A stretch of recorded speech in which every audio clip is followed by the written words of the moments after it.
I think that a great way to spend the rest of our time is to try to determine, well, first, I mean, comments and questions related to the analysis that Mark just did, and anything particularly jump out at people? Joe? Mark, thanks again for a very thorough presentation. I'm sure if you know this offhand, I'm sure if I ran some calculations I could figure it out. But what is the difference between the 3% forecast for Dudley-Charlton and the abilities for Dudley and Charlton to pay, so our 5-year forecasts? What is that gap per year for the next 5 years? Is it 100,000, 200, 300? Did we compute that? No, we did not. I think that's one of the next, certainly one of the next steps. I think that's a base number to know, so we don't start drowning more, is being able to keep up with that. So, Joe, Mark, please correct me if I'm wrong, but if you go to that slide where the 3% increase, which was used just for analysis only, the part, I guess it's page 50. Right, okay, so page 50. And let's just look at FY19, for example, with a 3% overall increase to the district, which comes out to be something like, what, 1.5 million increase. You see where it says Charlton, I think the biggest key number is the additional number, and so that would be 820,878.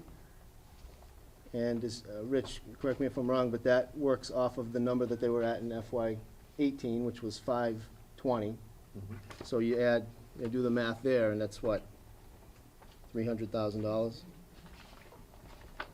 So that would be with a 3% budget increase for Dudley-Charlton.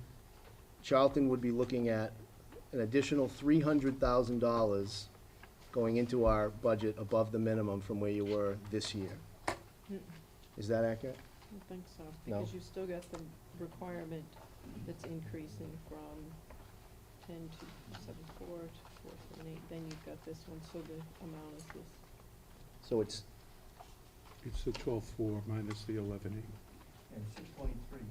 so 623 is the increase over the previous year for Charlton, and for Dudley. In both foundation and over that you would be requesting. And for Dudley, that number is 789.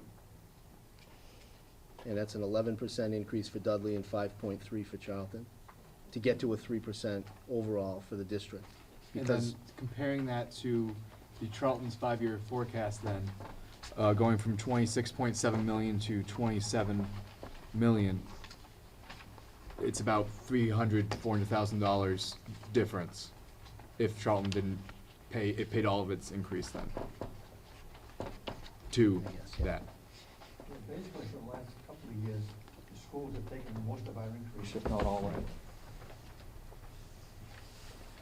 and yet we still remain at the bottom in the state. Yeah. And therein lies the conundrum that we're in. Could you start? Sully? Craig, I just have a couple observations. On that chart on page 31, our required NSS, actual NSS, is actually quite high when you compare us with other districts, but obviously it's skewed because of our enrollment.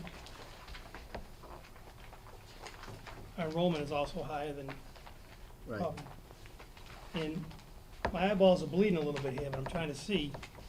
So we're picking up more on the Dudley side because the Charlton enrollment is decreasing. We've been fairly flat, the Dudley side, for about 10 years now. But the Charlton, that's why we have to also pick up more. They're also picking up a little more because of the wealth factor. Right, So right, it's well, like, to our colleagues on the other side of the table, they have a slightly different demographic in their It town is. also. It is. But, and then my one question would be, a couple of years ago, we passed a 4-part override, and the schools received, I don't remember the exact amount, over 100, I think less than 2. But it was, it was referred to as the makeup catch-up provision that the state required us to pay. How does that 160,000 factor in going forward? I mean, obviously the 160 was a figure determined, was it 4 years ago? It was before I got here, so I think Right, it well, was you're probably still principal, but that 2013 or figure something. is still going into the coffers every year out of Dudley. I mean, that's Well, forever. You raised your tax rate, was it 2.5 override? Yes. Well, then you raised your we tax also- rate that we extra overpassed. 25 cents, but that's there for, that 20, extra 25 is there forever. Right, Yeah, I said fiscal exclude, I meant to say 15. override, but that money still goes into that budget every year. Oh, yeah. But, It's Well, it the- goes into the town budget. After year one, it goes into no, the no, general no. fund. We did, it was a 4-part override for highway, police, schools, and fire. And it was set amounts in that total. Yeah, but that was That's the only first for the year year. one. After that, it goes into the town. Right, but, You can do whatever you want with but it. that money's still been But you budgeted. raised It's in the budget. You minimum in your raised it. budget. Right, but we And still, it's that still money still there. gets appropriated to the school It's budget. still there, But but you can do whatever you want with it. No. The first year it came to the school. It still does, I think every You year. don't have that- to, You but you don't do. have to, But but you you do. do. We do. We We have. do, yeah, Absolutely. we carry that additional, we Right. call it the additional amount in the budget Right. every year. But But when you're getting a $700,000 increase in 1 year, that 160 doesn't go far. You're right, It doesn't. I mean, it's gone. the finance guy just ran a quick analysis. I mean, I'll tell you right now, I don't know where it's gonna come from. I don't know how we're gonna do it. I mean, think, We can go back to part-time fire and, I hope you guys can come help us with your police if we need it, but, Well, we don't have any either. I know. No, you know. I'd rather take 5.3 than 11. If you don't do anything, that's what this presentation is gonna happen, is you're going to be taking from other departments and moving it into the school. Well, there's only 2 scenarios. Either that's what happens or we go for another override. Well, you're really down to the point of presenting to the population and the voters, do you want to have a better school and all the facilities in the town that we have today? Or do you want us to cut back? And if they vote for the override, then we can continue to fund the school and everything else. If they vote against the override, they cut. Isn't the public perception that the state has a defective formula that's resulting in these towns not being funded? And I'm not saying that exists within this room, especially as a result of this presentation, but the message for the community is fix state aid so that it benefits us. So that's the message that I think we need to kind of convey. The state's not riding in to help us, clearly. Yeah, they've been If I flat, so. If I could jump in, Joe Spiewak, I'm on the Charlton Finance Committee, and had the pleasure of serving on the school committee for a while. You know, the immediate conversation jumped to, we can't afford it. We need more money. We don't know how we're gonna do it. Go back to the increases that we're going to get shoved down our throats from the state. The school district spends slightly above the required minimum. That difference is all they can control. Can't control anything else. Everything else is what the state says we have to pay. So, yeah, I don't disagree that the state formula might be a little askew, Yeah. but when the state started correcting the reimbursement to Dudley-Charlton, if I remember correctly, we were getting somewhere between 68 and 71 cents on the dollar from the state. And the state said clearly then, we're taking it down to 50-50. This is where we're going. So we've got a challenge in front of all of us, and the challenge is, how do we raise revenues? Not how do we cut spending? Because the state's not gonna let us cut spending. If I'm not mistaken, the required minimums that's gonna hit Dudley next year and the year after that has nothing to do with what the school committee chooses to spend. State's telling them they have to spend it. Speaking for myself, I don't think anybody on the Dudley side has ever criticized the school committee or You the guys always administration. helped us. We've always tried to Yep, do of what we course. can afford. And I understand raise revenues, but, I mean, I don't wanna go too far down the beaten path here, but we're restricted by municipal services in our town. We don't have a 40-inch water main running through our, you know, I mean, we don't have a sewer district that we can expand. We don't have what we need to expand commercial and industrial base. I mean, you guys got 169 highway access. I mean, yeah, with 5 minutes from 395, but we had that Stevens Linen Mill. The guy was offering to rent it at less a square foot than it cost him to even operate the building, and people said it was too far from the highway. That's with a $10 tax. Back then, it was an $8 tax rate.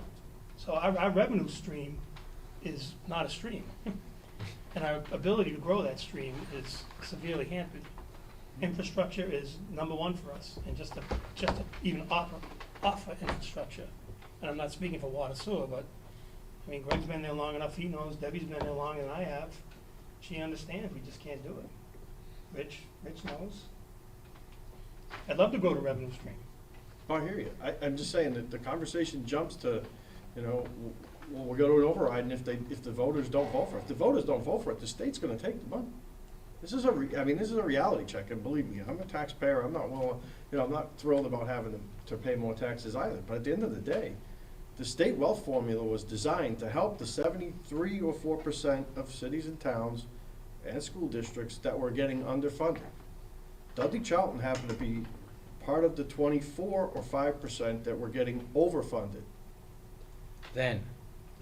Then, Yeah. right. So But- therein lies the problem.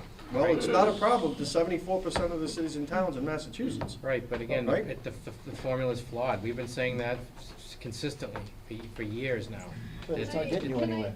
Well, I mean, but But again, if we we have go to- representatives from our local officials, you know, of our state officials. I mean, I can't say this enough. Unfunded mandates are gonna kill us and squish us back to the Stone Age. We can't continue to live like this. And I know, you know, it's controlled. I said this last time we had the same meeting. The money is gonna stay, I used to say 128, but now it's like 495 in East. And we're forgotten. We're forgotten. And most of the politicians, just because of the sheer fact of where people live, are there. And you mentioned politics earlier, Greg, I mean, and Mark, the heavy lift to change that is gonna take some political will, and there isn't any.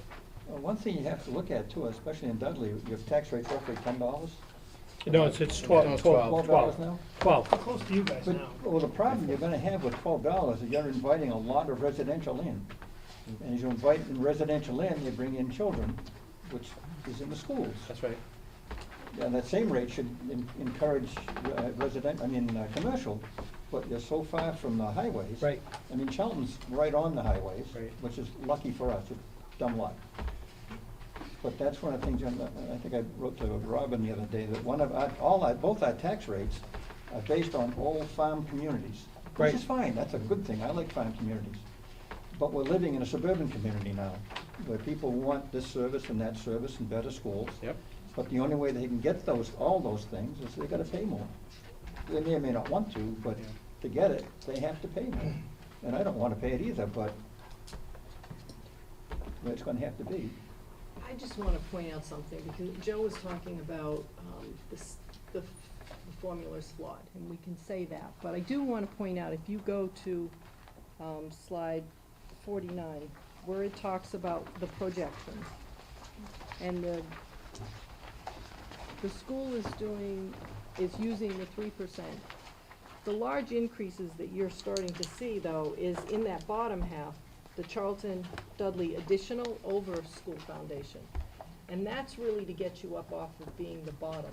Because if you look at the Charlton and the Dudley minimums, I think for next year, we're about 200,000. The next year, we're another 210,000. So our minimums aren't the issue for the state formula right now. It's looking, for Dudley it might be, because you're doing the catch-up. We did the catch-up about 6 years ago. We were getting $700,000 increases. And we really we pulled back on a lot of things, and it was real hard, you know, those years, but we made it through, so we're kind of on the other side. But it's not just the funding formula and how that's working. It's really this additional component that the school district is saying, we need to get up and make sure we're at the same standard as everyone else in the state. So that's the additional over the foundation, and that's where you'll see that Charlton additional. And it goes from, so if you use their 3% projections in FY18, you know, we're paying, for Charlton, we're paying $519,000 over the minimum. Within 5 years, they're wanting us to be at 2.1 million. So that has nothing to do with the formula. That's about the district saying, we're on the bottom, we want to get up a little bit further. So I just wanted to point that out. Yeah, I actually take it a bit further, the wealth factors and stuff like that. That stuff, I believe, is flawed, before you even get to that. Yeah. That's I what just want to add too, Good point, Robin. that we, as a group, we don't care if we're last in the state in funding, if Right. that amount of dollars is Right. enough for us to make the greatest experience for our kids. Absolutely. To us, and I've had many of your kids in school, we want our kids to have what they have down the street. And, you know, certainly our communities are great communities, so our kids are not exactly suffering, okay? Because they have good parents and we have good towns and all that, but if our kids are going to come out of Shepherd Hill as prepared for college and careers as the kids 3 miles from here, we need, these are the kinds of increases that we're gonna need in order to be able to do that. So we don't, I mean, the fact that we're third from the bottom, I couldn't care less. I mean, it's a matter of how many dollars do we need to do what we need to do in our strategic plan and really make this the best possible place for our children.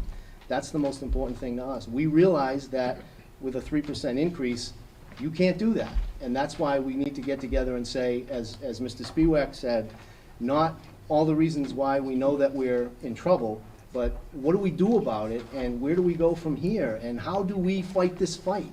Because I think that this is only gonna change when a really lot of people with good intentions get together and say, what do we want Dudley and Charlton to look like? We know that we're never gonna be like some of the towns out east, and I don't even want to. I'd rather be here. But we know that we need great fire, great police, we need great town services, and we also know that we want a school district that we're really proud of, that's gonna be great for our children, that's gonna bring people in and make people wanna live here. So, for me, this whole night and this analysis leads to one thing: what do we do about it now? Because I think that we're ready to go for it, and we are ready to say, we want our communities to be the best. So Greg, I think the first step in that is to find out what you're going for. So the 3% projection, what, I ask you in the school committee, what then is the increase that you're looking for to meet your goals of getting that level of funding Right, that hold will on. make it I work? Joe, I'm sorry to interrupt you, but this is not just about the school district. I want to be clear with that. We have to do what we have to do to make these schools the best, but if we do what we really need to do, you can't do that. Right. Or else your town is going to be nothing. If we end up going with just the minimum that the state requires, this school district is not going to be recognizable to what it's Right, been and for the what I'm past at- 40 years. What I'm asking is, what percent increase or what dollar amount increase would help you achieve that goal? Well, I'll say this, we've thought about it, but we don't have any hard and fast answer to that yet, but I can tell you this, a 2% increase, we got a 2.14% increase last year and we still cut 10 positions. So a 2% increase probably at this point enables us to stay the same. Right. 3 is probably not achievable. Somewhere in between there enables us to not have to reduce anymore and maybe make a little bit of progress. We're certainly not going to go into becoming state-of-the-art with a 2.5% increase overall, but we might be able to inch forward. So we don't have a number yet. So I think 3% might be a safe choice just to even shoot for, or at least start from there, because you got to start from you got to start somewhere. That's for Charlton's side, it's an extra $300,000 a year. That's our additional.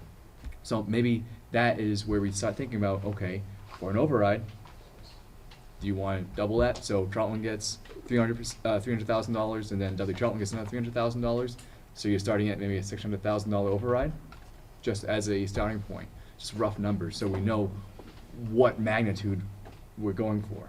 But that is, just to put that in perspective, that would be for 1 year. 1 year. And then the next year, you're back in the same spot, because they're saying, we wanted to keep that 600,000, we wanna add an extra Yes. 300,000 next year, so you're at Right, 9 right. the following year. So it's compounding. Right, so you're looking at it almost like multiplying that number times 3 as a starting point. But that's, again, I don't think it's maybe not appropriate to do that math tonight. What is appropriate tonight is to determine if people are on board with going for it, though, at all. Going for it as an override. Yeah, Can I ask because a we won't be able to do it if we don't do it together. Have you Can I say projected something? any student population increase? I'm sorry, Joe? Have you projected any increase in student population? Do I've- you see an increase coming? No, I don't. Can I just say something? I would support an override. I won't support it for 1 year. I won't support it for anywhere less than 3 to 5 years. Because that's what it's gonna take. You can't have a Band-Aid on a bullet hole. I It think just we won't agree work. with So that. I would say if we're gonna talk about an override, let's be a little more sensible. Feet on the ground, head in the clouds. 3 to 5 years to get to where we need to be. That's what we need to convey to people, that's what we need to talk with them about, because that's what we're looking at here.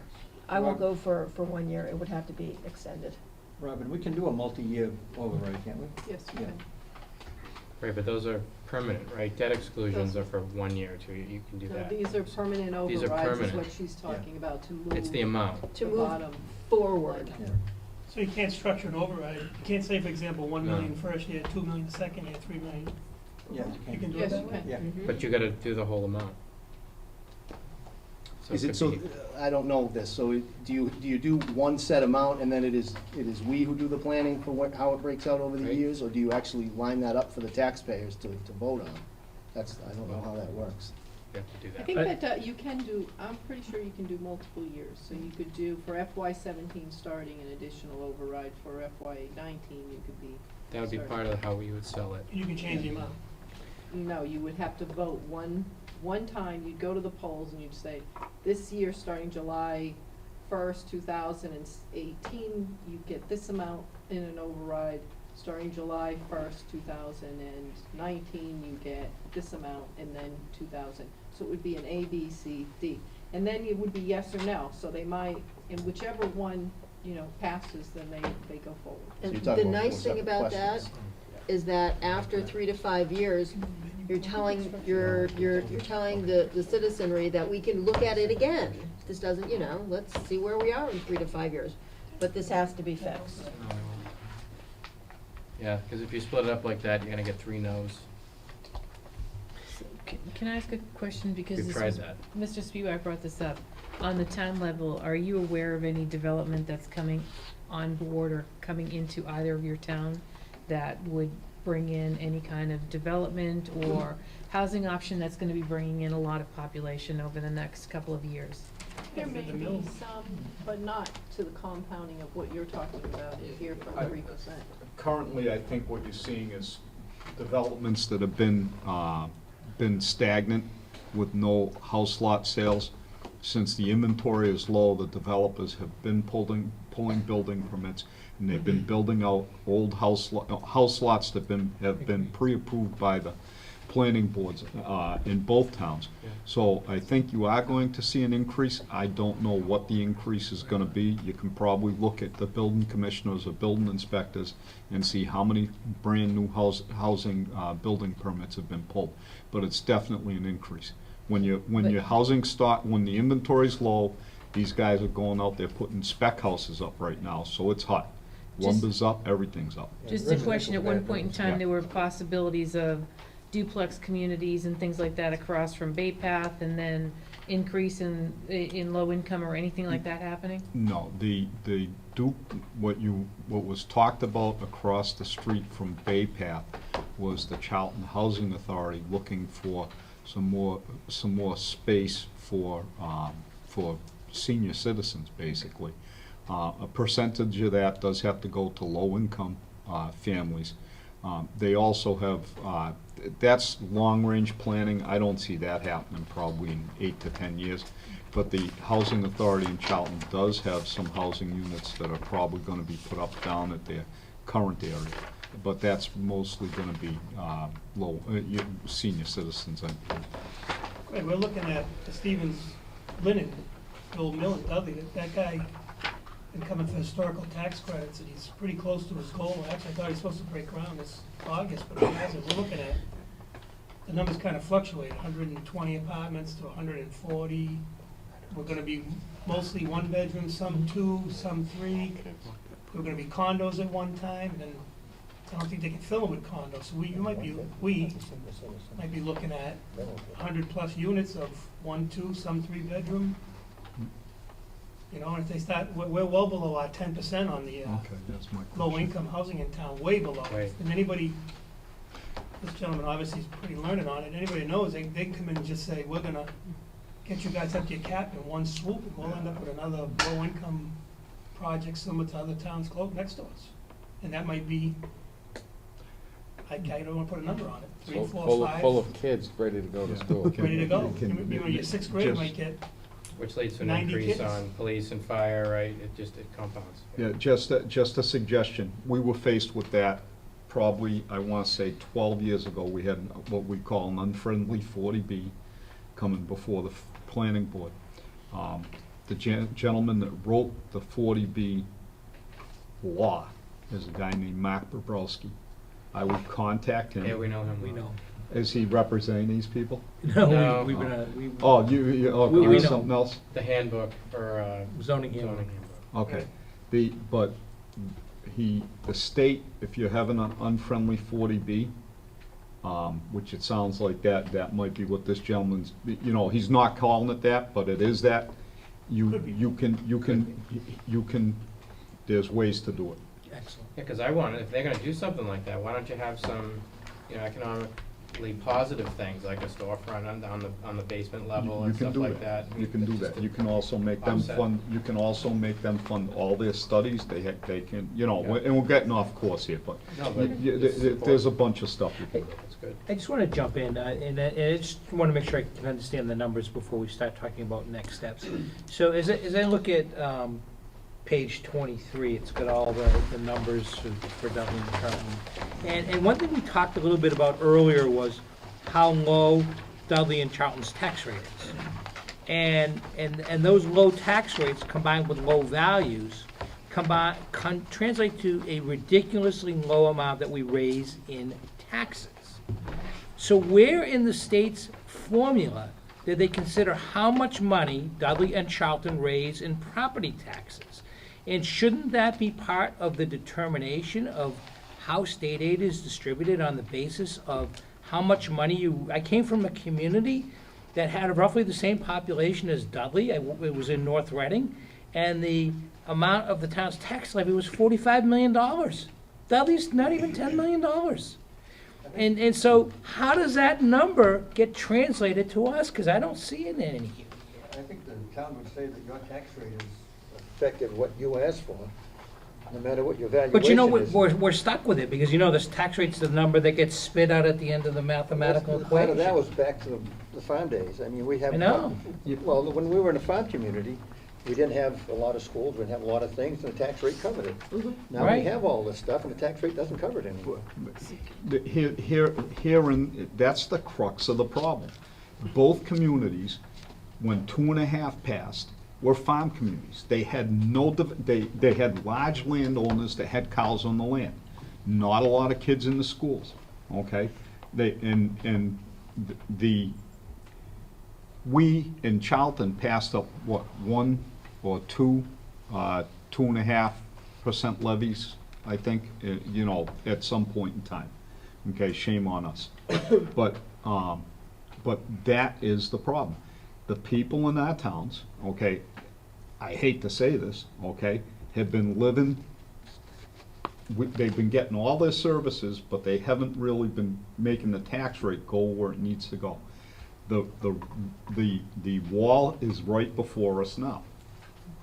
We have hit the wall.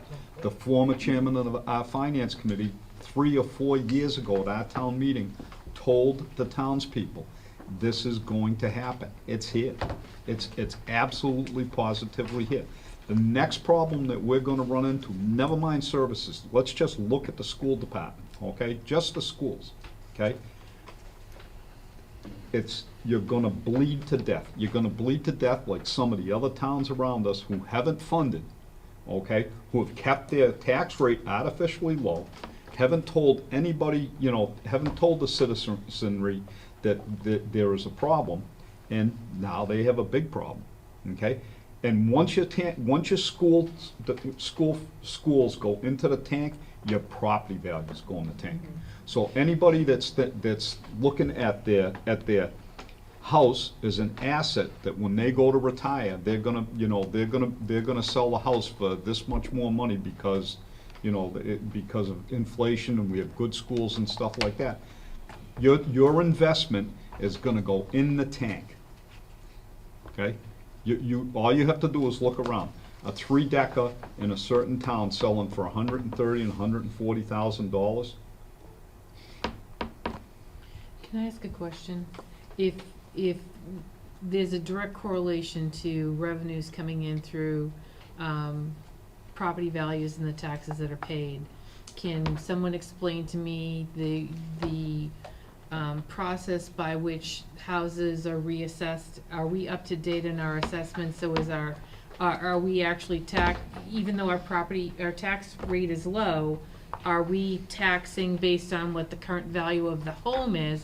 Because if our property values are being reported, or our wealth formula includes property value, and our property values are off, is there not a way to have that included in a readjustment of where we are? So I don't know where that falls. You'd have to do a reevaluation of the town. We reevaluate by law every 3 years. And they're subject to scrutiny by the State Department of Revenue based upon full and fair evaluation of the property, which is based upon sales. So there's a thorough analysis done, and the state has to approve it as part of the revaluation process. I would love, as Dudley, the solution is increase values, but it's not as easy as you know to increase values without getting it through the state, because you have to be able to justify the numbers you get. Well, I'm just curious, because there was such a large drop in property values so many years ago, where you are in the cycle of that having been reevaluated. So are we more current with how that number's being reported? Oh, I just asked our finance people, and they thought, you're basically 1 year behind. Like, your value's up now, but your new tax bill won't come till next year. Right. So someone that just sold their house for $280 around the corner, the other guy's getting taxed maybe on $240, that $280 won't be till next year.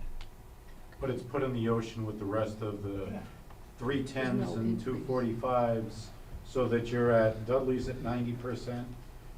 So when they go to justify, the principal assessor goes through and says, we have a 3-bedroom cape on a cul-de-sac.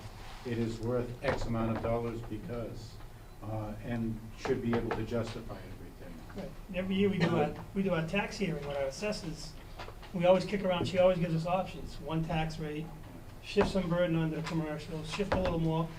We got like 4 businesses in town worth more than $4 million. There's 2 more worth like $2 million, 2 more worth like $1 million. The rest are all below that. Now you're into the mom and pop pizza shops and the hairdressers, and we just don't have it. That's our bottom line. We don't have that ability. And a lot of it was hindered by, like I said, infrastructure. Great tax rate. I'm sure some guy would love to build a factory and $10 or $11 tax rate. And low valuations. Yeah, low valuation, but you can't have a sprinkler system. And they say, oh, you can't build it then. And then you have to go through the Webster Center to get the 395. And you're still capped at only 2.5%. Yeah. They That's just the, divide it back out and that's you the get a lower key, tax it's rate. math. So you up your value, your tax rate goes down. You're still capped at 2.5%. Right, and that's what we see the cycling is, the rate goes up, rate goes down as values go up. And we're pretty capped out. I mean, Rich is looking right now, but we're not like taxing, not like 1.5%. 54 is local capacity.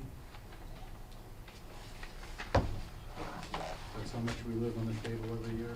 You squeezed that to death. I've yet to hear anybody in this room say that they're willing to pay more taxes. I've heard, I don't really want to. Nobody said, I'm willing. I'm willing. I'm willing. I'm Are you willing. willing to do that? $100 a More quarter? like it is. Just that it's. Well, if you're willing, why do you assume that everybody out there in our 2 communities are not willing when they know that the destruction of our school systems in our towns are gonna go completely downhill? If we don't do something as a population, then we have to have a constant understanding that there's a greater good to our society, to our 2 towns, to our Massachusetts society, by what we contribute. You're talking about asking the state for more state aid, well, they're just gonna come back to us and ask us for more money to give to them, so they can pass it back to us. Now we're here trying to ask us, in our 2 communities, to give solely to our 2 communities. We're not asking it to go to Massachusetts and so that they partial out maybe some of it back to us, but 100% of what we ask the people in our community to contribute comes back to how we fund the things in our communities. I think right now, here, I think you're we're all pretty much willing to go ahead. But then why It's do up you there. just assume that that's what the rest of the population? Nobody because- said that, Stefan. Because Nobody said you're- that. You're saying, we can't do it, they're not gonna pass it. We haven't got to that discussion. I've heard it. Well, all you can do Were is you go, here in April? You were here in April when we first started this. We were talking about plans to do it. all you can do is go on historical precedent, and Dudley has only passed one override. And Pauline and We Kathy haven't- have been in Dudley a long we time, and haven't I spelled wasn't done out. yet. They fund debt exclusions, Stuff. you give them a start and a finish, and they'll build a library, a town hall. Fire truck. A middle school, a ladder truck. They'll do that because it's a starting and an end, it's a sunset. Historically, It's tangible. I can't say, I have 4 children, 3 went through the school, Greg had my kids, my kids turned out well, I got 1 more, she's on her way out.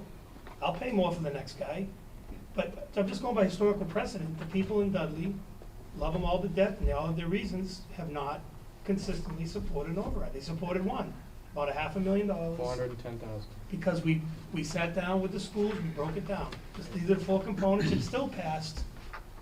I mean, it wasn't 2 to 1, but I mean, we had to count the votes to the very end. It wasn't a rah, rah, rah, we got it. But you just informed me what's going to happen to our school system, and if we don't provide that money to our school system based on what the state says, you're going to have to cut your services, you're going to lose your fire personnel, you're gonna lose your police personnel, you're gonna lose your highway monies to fix your roads and everything else that's part of your infrastructure. Your library might have to close because that's gonna be it. And you point that out to the people in your community, and if they are rational and understand that that's what's going to happen to their community, they will understand the need for making that contribution. And if they don't, then they really don't care. Stefan, That's I a think I problem. speak for a lot of people. When you have the responsibilities that we have, you have a tendency to always think about worst-case scenarios because you have to be prepared for them. I know that we think that way a lot, and we don't dwell on it, but you have to be prepared for that. I think the people in this room are the people who want to lead something going. We want to see the improvement. We want to see us be able to fend off, not just fend off, our district and our towns being reduced, but make our towns and our district even greater going forward. But, you have to proceed with a little bit of caution. I think that's natural. I don't know if it's premature, but I think we have to throw it out there right now and kind of talk about if we are willing to do this. Do we think, as a collective group, that an override in each town is the best possible solution we have? And if so, then we can set some next steps for how we start planning specifically for that. But the first thing I think for us as a school district is everybody willing to work with us on this?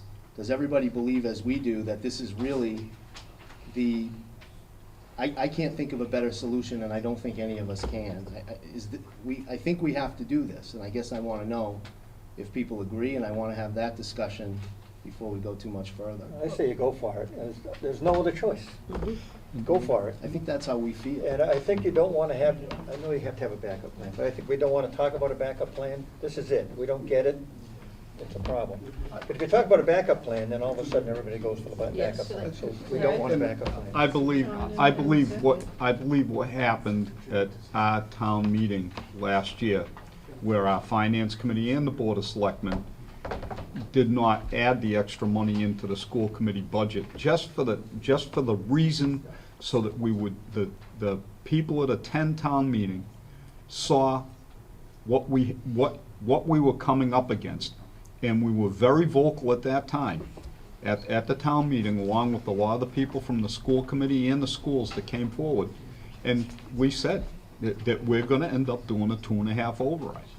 And that we would have to start preparing for it long before we were at budget season. And that's what we're doing here tonight. And I think that, at least from the Board of Selectmen's, or I'll say from my own point of view, that's why I'm here. How are we gonna move this forward? And it needs to be moved forward. We're doing a disservice to the community if we don't bring this forward. So to piggyback on what John just said, yes, forward. So the question is, how do we move forward? I don't know what you're envisioning, Greg, but, there are a variety of ways we can do this. There are multiple boards represented sitting in this room and around this table. So do we go back and put forth a proposal and a letter, or a letter of support, formally supporting this?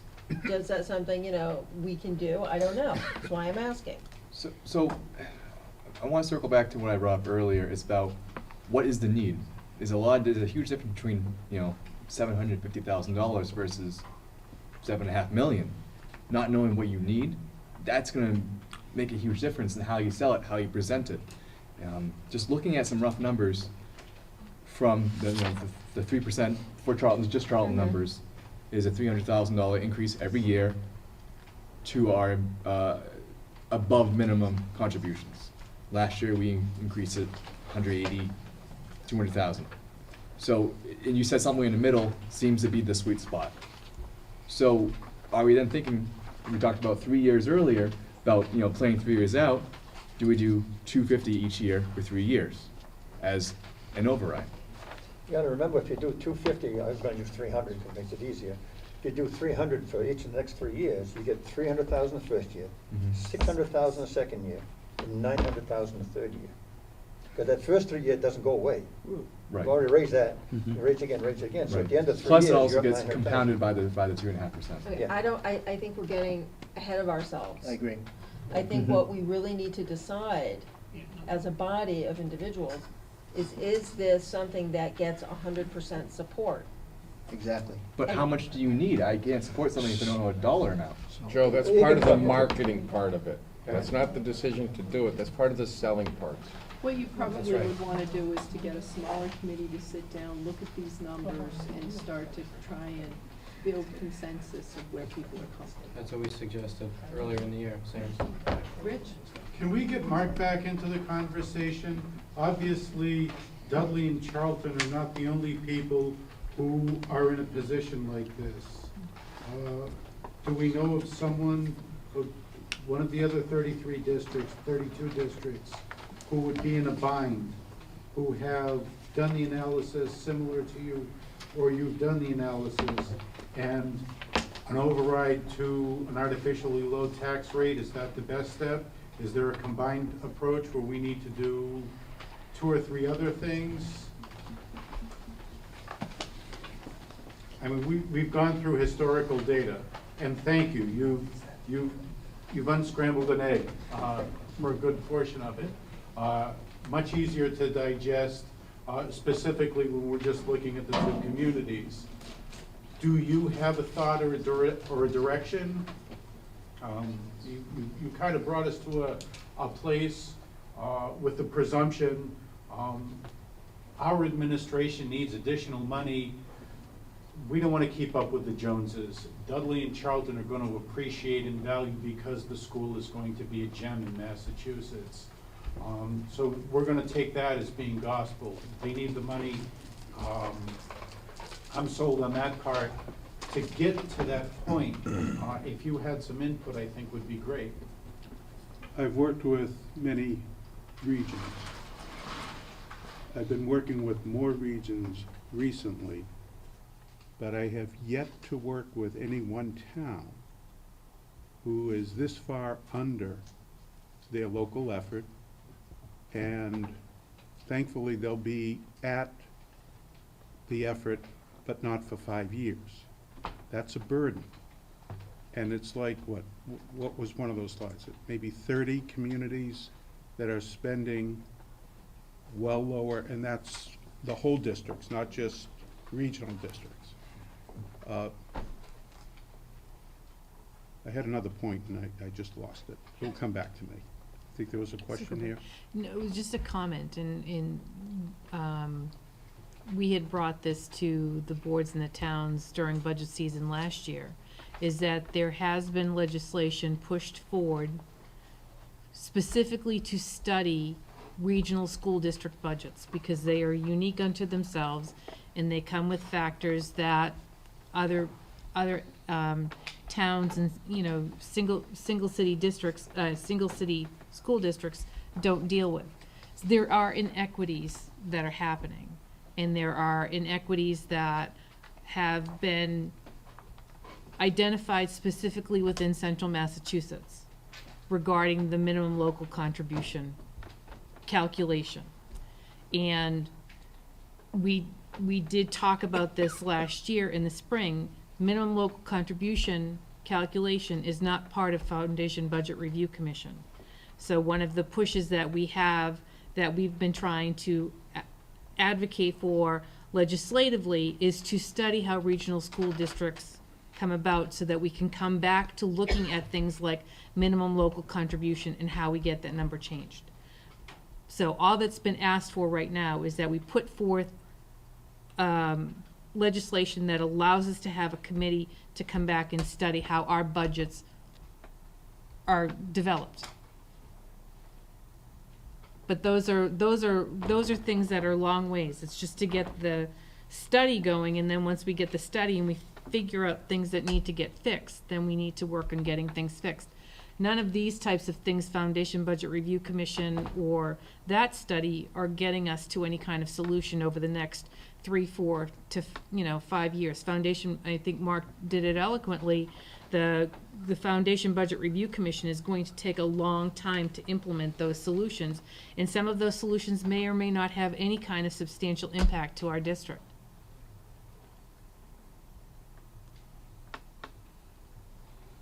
So I'm back to you, and hopefully you found your thought. So, I did find my thought, but the first Foundation Budget Review Commission looked at equity, looked at adequacy, and looked at regional schools. But the regional school view was, remember how the discussion on foundation shares, how do you take your townwide contribution and allocate that between the regions to which you belong? There was no logic back then. And so the Foundation Budget Review Commission, first commission, developed that foundation share concept, and that took 5 years to implement. So they weren't even looking at how regions were structured back then. It was just, again, going back to the required district contribution at that time. The second point I had was, of all the towns that I worked with, Dudley is the lowest tax rate that I've worked with. So we're starting at, and I said this throughout the presentation, the resources you have are limited. Dudley's more so than Charlton. The pressure on Dudley to come up with more revenue, and you could talk about all the reasons why Dudley's tax rate is low. The reality is your contribution, the requirement is going up the next 5 years to get to where the state, by its own definition, says is your ability to pay. And you're with very few company as far low as that. And I think you've understood that. The second was that excess. And as Robin pointed out, that is getting you to where the district wants to be, and that is controllable. The first part, to me, is not controllable, and the first part, I don't think the state is going to shift on their movement, I could be wrong on that, to get to all communities to get to that level effort.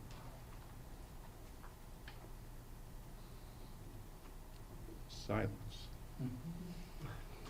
We were hoping for an alternate strategy.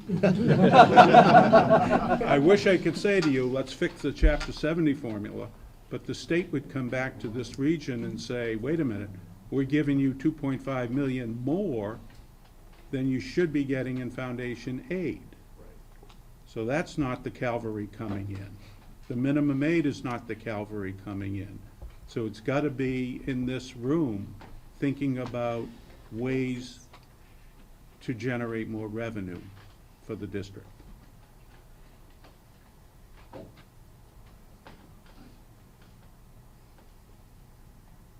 Okay. Anybody else? So, I would the suggest that chairman we- asked we, about, I would just suggest you pick maybe one person from each board for some sort of a committee or something on that idea. So, I feel like we're going down the road, well, let's have a subcommittee look at this, and we'll come back and make a recognition to a committee, then make a recognition to us. we're all here right now. I'm pretty sure each board that's represented tonight has a quorum of people. We have all the finance committee people in Charlton. We have 4 selectmen. Yep. Dudley's pretty well represented. We have no quorum. We don't have quorum. No quorum of Anybody. anyone. Anyway. One finance guy, 2 professionals, 2 selectmen and administrators.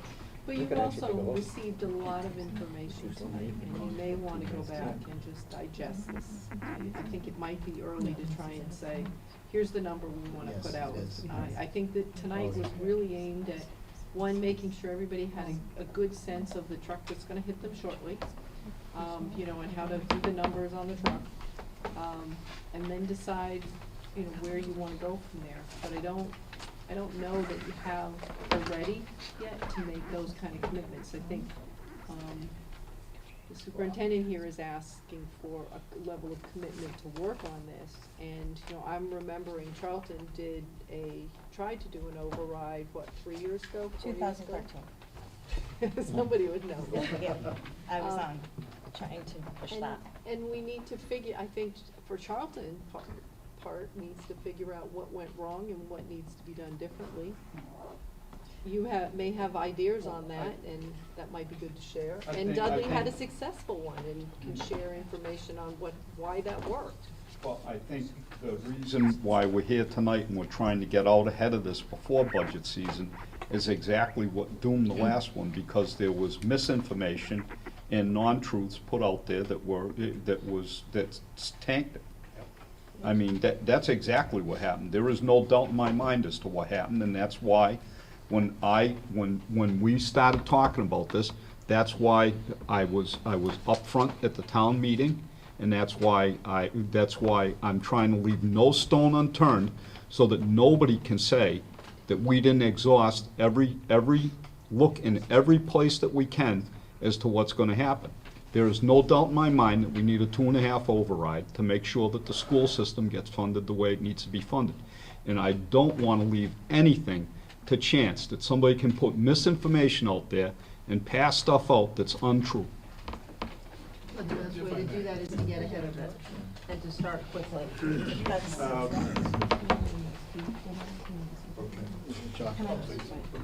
No, it's just, I remember that last Prop 2.5 override effort very well. And I agree with John that there was a lot of misinformation out there. But, not to point fingers, but my sense was, at the time, Board of Selectmen, the Finance Committee, the school department essentially took a rather hands-off attitude, saying, we really can't advocate for this one way or the other. And that's probably true, but I think that stopped them short of making a serious educational effort as to what the real nature of the problem was. And so I don't think this has the chance of a snowball in hell unless those people who have the responsibility and the knowledge get seriously involved. I think a couple meetings back, one of the things that I stated was, everyone in this room needs to be on board. 100%, not 85%, not 90%, 100%. Because the people elected us. They trusted us to put things in our hands. If we're gonna make these decisions, let's bring what is best for the townspeople, for our children, in front of them. But we can't do it if there's people who don't agree with us in this room. And it's that simple. It's 100% effort or don't do it. I would just add, Mr. Chalk, that it isn't, we can't tell anyone what to believe, and philosophically, people may be, philosophically opposed to high taxes or whatever, but it's difficult for me to understand how this is not in the best interest of the towns and of the school district. And I think that's The what I would numbers just say it. add. We're sitting here going, That how are we gonna do this? Right. The numbers are there. Yeah, there's just. Okay, it's black and white. So if we don't go out of here with a concerted effort on each one of our own part, shame on us. Because the kids are gonna suffer from it. Be interesting to take a straw poll to see who would favor an override. Sure. Just for knowledge. Oh, yeah. In Right this now. room, we have Yeah, somebody over right here now. that's been trying to say something. Well, I was just gonna say what Ray said. we need everybody we need all citizens on both sides to know that this is where the boards are, this is where the school is. And we're all in agreement, not, half in agreement.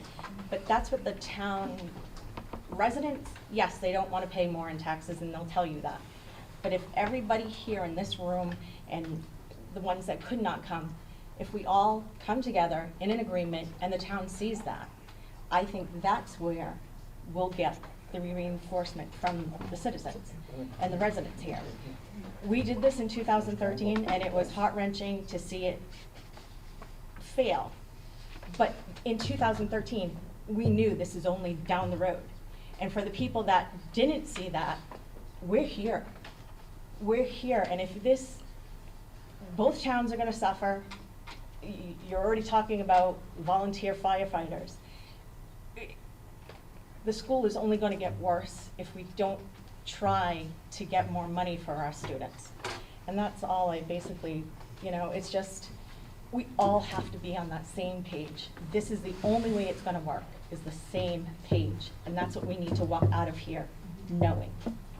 And everybody in Dudley and Charlton need to know we're there. And when somebody comes up with false information, you need to have 100% response. You can't let it stay out there as a falsehood. We hear too many falsehoods over and over and over again, and people start believing them because nobody's counteracting the falsehoods with fact. So there is one other piece, I think, that's important to place on the table, which is the ability to pay. Because we do have a population within both of our towns that are living on the edge. So I think part of getting ready to make the request and do the education is also behoove us to take a look at what kind of exemptions we have, what kind of safeguards do we have for those people who it may impact more, who are just on that line. So I also want to bring that forward, that it's not just trying to get money, but it's also looking at who are we going to impact and how can we make sure there's safeguards for them. Robin, you bring up a good point. In certain parts of the United States, there are tax exemptions for people that reach retirement age, where they don't have to pay the school tax anymore. I don't know if we have any leeway to do something like that within a town or two towns, or if it has to be a statewide type of situation, but we might want to try to get a little bit creative with that sort of thing to protect those people that can't pay. And I'm just saying to look at the programs. Many of us may already have them. I know Charlton has, do we have the over 70 taxes? We have several, exemptions. So we also need to make sure that the public understands that there are some tax breaks for people who are on fixed incomes. So that's going to be an important piece of the education. Folks, if I may, Christopher Horan is here. He's a communications expert who has worked with everybody from the Boston Public Schools on West, and Chris has experienced this type of discussion or this type of situation a number of times in his career. Chris, I don't know if you're comfortable sharing any of your experience with us, but we would appreciate any wisdom that you have. You can come on up closer to the table, Chris. It's a great discussion. I appreciate the opportunity to observe it and to learn more about sort of what you all are thinking here. I just want to echo, I think, some of what folks have said around the table and in the audience here about sort of the importance of a unified front. And I just want to make sure that folks who may feel like they may be in the minority on this feel comfortable, if not tonight, then in some other way to sort of air those concerns. It's not going to be helpful if you all decide to move forward or appear to all decide to move forward and then later have some of the naysayers be, as some of you said, the very people that the folks have entrusted in town with the finance, with these decisions, to later sort of be poking holes in what appeared at first to be a more unified argument. So I know folks already made that point, but I think it's really important to underscore that where I have seen this collapse in other places is not because ordinary citizens alone have banded around this and said, I want to offer, incorrect information or simply state my objection to this, but when it comes from the leaders of the community and it's seen that the bodies within a community, or in your case, two communities, are not all on the same page. I think that's a recipe for disaster. I'm also very interested in just sort of some of the questions I think that one of the gentlemen up front has been asking and others have been asking about sort of what would the messaging be around this? And that's where we would certainly, rely on someone like me for help to be able to think through, okay, we know that we want to make the case for the need for more revenue, but what does that mean to the average resident / voter in thinking about what does that buy me? What are the consequences of me voting yes or voting no? Personally, as a parent, as a resident, as someone who's going to live in this town and maybe have grandchildren in this town, whatever it may be, what are the pros and cons of each of those options before me? And I'm certainly hear Greg and Rich saying there's more work to be done there, but I think that would certainly probably help a lot of you in sort of thinking through what it would look like to go for it and make the decision to ask for an override if you're able to actually paint the picture of just not we're out of state compliance with our minimum spending, but really what does it mean for our schools and our kids and our teachers and the tools that they have available to them if we are able to give them the funding they need? Level service, or as Greg said, what does the next step look like to really take you further and further into whatever your definition of excellence may be? Lots more thoughts. I don't want to take too much of your time, but I'm encouraged by the conversation, and I think you all have certainly put the right issues on the table. Certainly lots of help from the great presentation. I learned a lot from that myself. So thank you. Thank you, Chris. Appreciate it. So, Mr. Kamasi, what did you ask a few minutes ago? I just thought a straw poll, I don't know how it works when one committee has a quorum here, whether that becomes a vote or not, but not if it's a straw poll? No motion. No motion, just. So, I think that's important, but before that. But very generic, just, Yeah, I are you in understand. favor of an override, or are you not in favor of an override? That's When it. would you work to support Didn't we do it? this last meeting and pretty much everybody? But we went was? around Yeah. the table. We went around the table. Not anywhere here. Okay. Yeah, more people. And maybe the question should be, do you support working on an override? That's a better way to put it. But working towards a figure. Without going around the table. That's the message. That's not the question.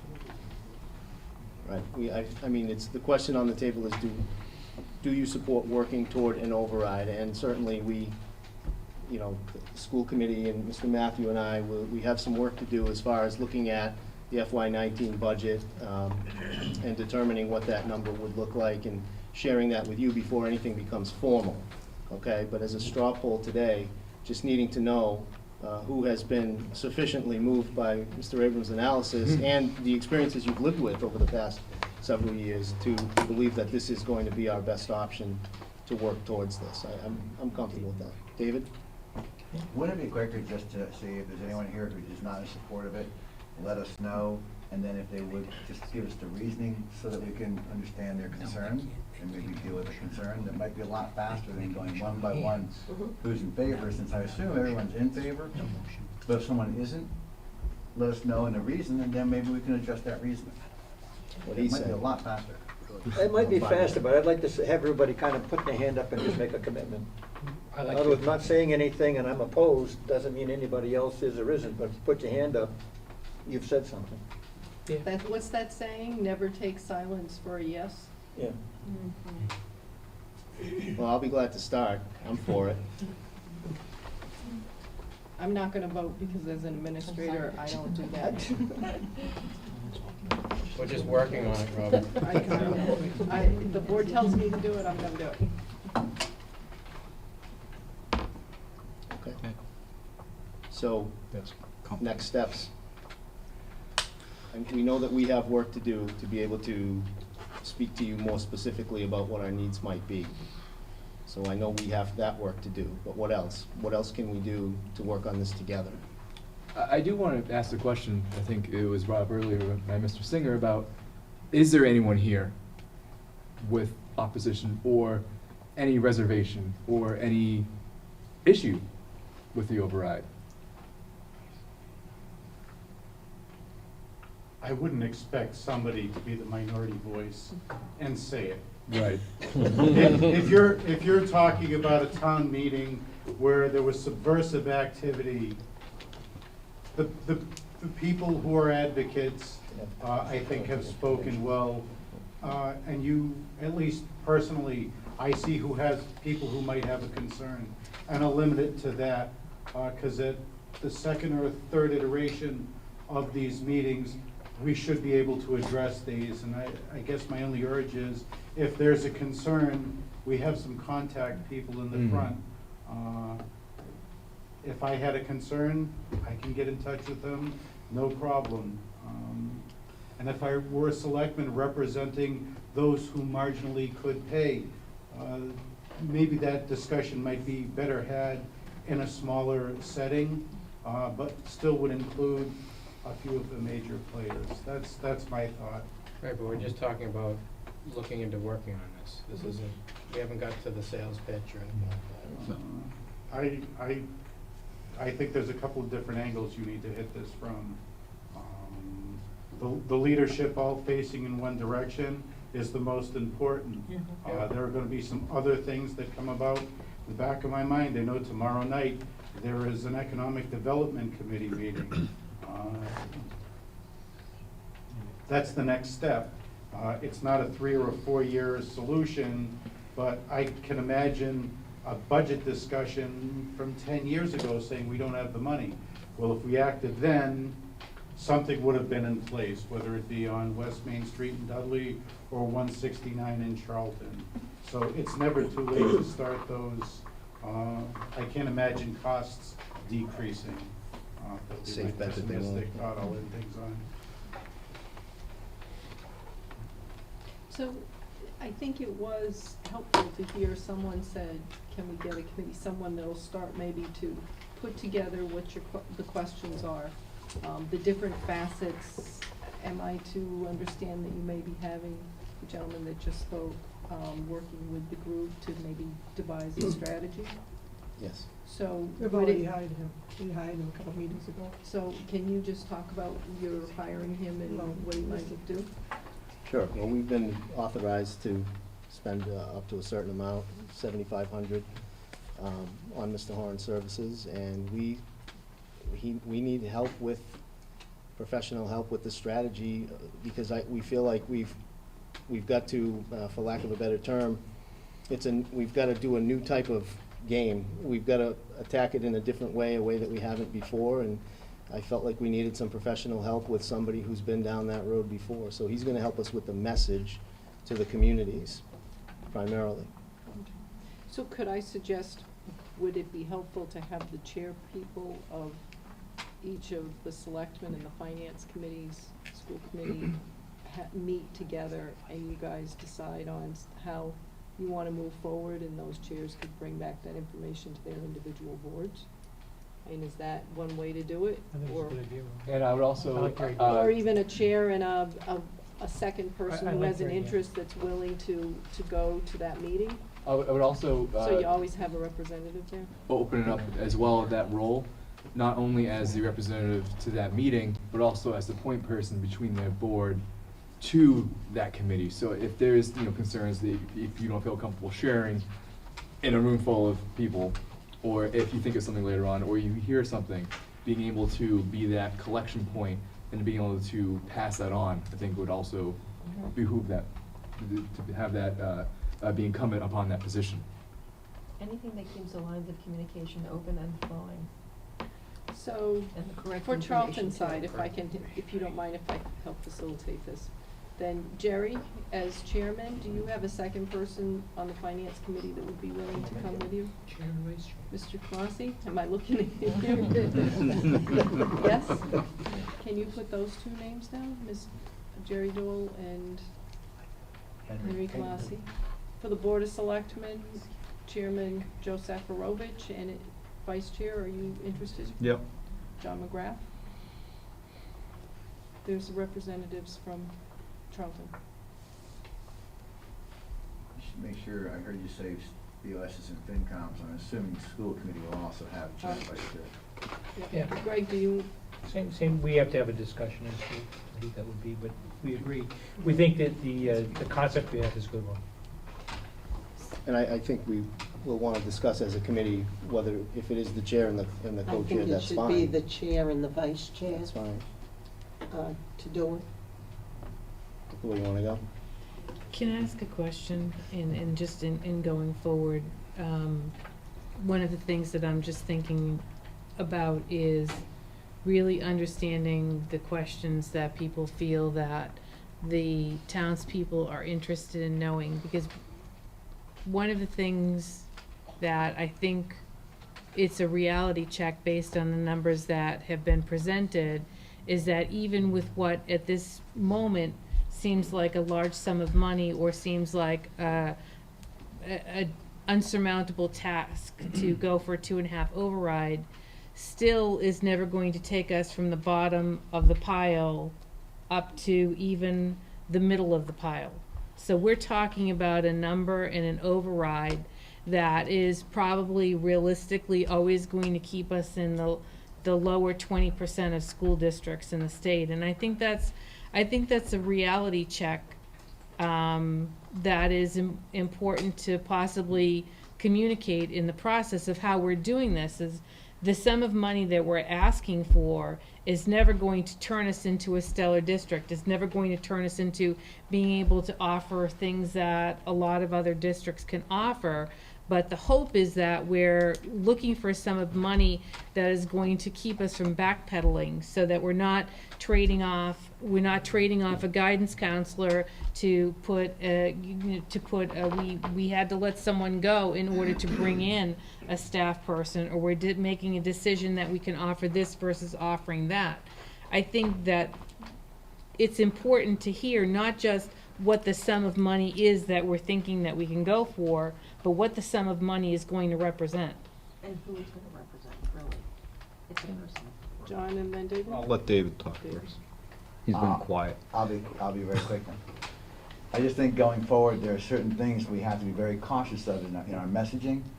And first and foremost is, I would recommend not comparing us to other communities and what they pay per student. Mr. Abrams' own report shows a neighboring community that pays a lot more money than we do, and yet I would argue that we provide our kids with one of the best educations around, and they provide one of the worst educations in Central Mass. So I would not go that route, because just throwing more money per student doesn't guarantee a better education. We need to sell it based upon our unique situation in our town. And I think, just like when you sell anything, you don't sell against a competitor. You sell on strengths. You sell on value. I think we need to focus on our town, our communities, and our needs, and avoid comparing what other communities spend, because someone's gonna come out there and throw that right back out, that, well, that town spends more and they have a garbage education system over there. I just think we need to focus solely on Dudley-Charlton, leave everybody else out of it. If you're gonna sell anything to anybody, you gotta tell them what the benefits to them are, not anybody else. But I'm gonna sell you a car because that car's gonna get you better mileage, and that's a benefit. So when we do this, we gotta explain what the benefits are, which is a good education, what we're looking for. But that's what we gotta do, the benefits to the town of why we're doing this. No question, but inherent in that discussion is, what does it look like if we aren't able to do this, too?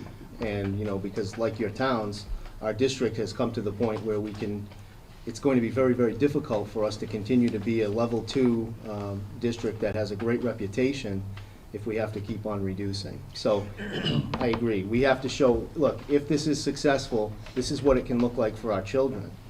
But inherent in that discussion is what if. So we are talking about the message now. Yeah. Okay. The other I started this and my point was to find out from people what questions needed to be asked. I've been very quiet. Because one of the things that has always, I felt, been a missed opportunity is asking our constituents, the people that we represent, what are you looking for the schools to do?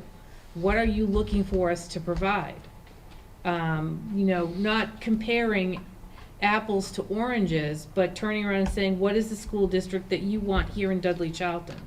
And based on what it is that you're looking for, what do we need to do in order to provide that type of education? We've never been in a forum where we've been able to ask that question. So I think that's a brilliant next step, is to be able to come up with a way to reach out, be it some sort of questionnaire. I know we held a couple of public forums for the last override, but finding out what's the best way to interact with the community and get that engagement. Because how do you know what the stakeholders want and need if you don't reach out to them? So, one of the things that I want to say, and mostly to whoever's coming up with the number, and I'm going to look at the school committee, please do not sell this short on how much money you're asking for, okay? Ask for enough money. Once we figure out what people are looking for, you know, what they want us to do, ask for enough money so that we don't have to come back to this again, okay? We don't want to revisit this. Ask for what we need, prove that we need it, and then ask the voters to supply it. That would be my game plan. All right, and Joe, you keep saying we keep talking about the message, and you're right, we do go back. But I think the first most critical step is going to be tomorrow, all right? Now, there's a lot of people in this room. Somebody is going to ask somebody in this room tomorrow, so what did you guys talk about? So we better walk out of this room all saying the exact same thing tomorrow, because that's where the misinformation starts tomorrow when somebody says, I heard they talked about they're going to do an override. So if we're going to start the message correctly, quickly, we all better walk out of here saying exactly the same thing. And that's what I want to hear. Who's going to come up? I don't want to hear about how much we're going to ask for next year, how we're going to do it in a brochure, whatever. What are we all going to say tomorrow when we're asked, what did we talk about today? That's how we're going to stop the misinformation. So what are we gonna say? Nothing. I think you should say you learned what the financial conditions are in our community going forward. Possibilities of an override to help eliminate the disastrous effect of not doing anything. And we're working on what those possibilities are. And the hard part is stopping right there. Right there, not explaining all the rest of the discussion, right there. That gave you information of what the situation is. That's what this meeting was for. There are lots of possible solutions. Maybe God will come through and tons of money will come to your community. You'll hit the lottery and donate it. Ludlow, I think, is gonna be in great shape. Is that where the woman lives? Yeah. If she has a sense of what she can do for her community. And Greg, that was a great idea, shutting off the air conditioning, because that makes everybody start to get uncomfortable after 2.5 hours. Okay, let's go. Okay, so, but I think Stefan said it exactly how we should all say it tomorrow. We learned what the situation is, and we all committed to solving it. I'll go with what Stefan said as well, except without the word Period. disastrous. I want to be And stay tuned. Stay tuned. I have more to say. I'm already thinking like execution, because that's what I do, and I don't want to say it now. Also, this report we have placed on the front page of the Charlton website, so you'll be able to tell people if they want to see it, where they can go to it. Thank you so much. So that's important. Is there a way to present something that's like an executive summary to go along with this? There is a summary. I think making that prominent, so this so can click on. So instead of having to go through here, having their eyes glaze over on page 15, being able to know right away, this is what it's talking about. And if they need more information, they can go dig into the numbers. We can put summary on page such and such. Make a little back correct. She can make a hyperlink that'll go right to it. Yeah. Super easy. Even when you say someone, go to page whatever, they're not going to do it.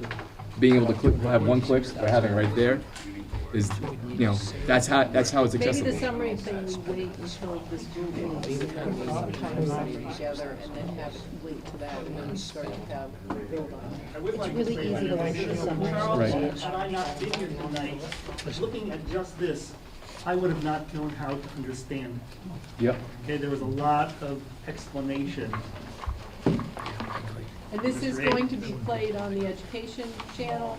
Mr. Desko is going to get it to us. We're going to put it on our channel so that people can see it in Charlton, and I'm going to assume Dudley will probably do the same. So we'll have this presentation playing so people can get that information. So we started out with me commending you for being on time and being prepared, and now I'm losing you. And that's another thing a teacher knows when it's time to shut it down. So I think if it's okay with the group, we will, as a school district, we will reach out and set up a meeting with the two representatives from each board. Greg, I'll get in touch with you about who your reps are gonna be, and then we'll go from there. I greatly appreciate all of your attendance tonight and all of your comments. I think we made some progress. Thank you.